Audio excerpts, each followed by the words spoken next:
बिस्मिल्लाहिर्रहमानिर्रहीम। अस्सलाम वालेकुम रहमतुल्लाहि व बरकातुहू। साथियों, आज मशीन बनाने लगे हैं, वॉशिंग मशीन कैसे दीवार के साथ लगाई जाती है। कल वीडियो नहीं बना सका, उसके लिए माजरत। तो आज की वीडियो मुकम्मल देखिएगा, थोड़ी सी है, अच्छी लगे लाइक और शेयर करना। तो ये देख सकते हो, ये वॉशिंग मशीन का पड़ा हुआ है टाका, ये वाला एनजी टेप पड़ा हुआ है। इसको लगाना है, यहाँ पे लेंटर डालना है, यहाँ पे और यहाँ पे रेत, और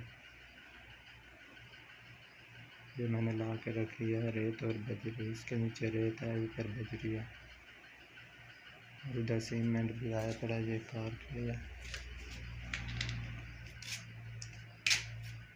तो ये पड़ी हुई है आज वॉशिंग मशीन बनाने में। इस वीडियो में इतना ही।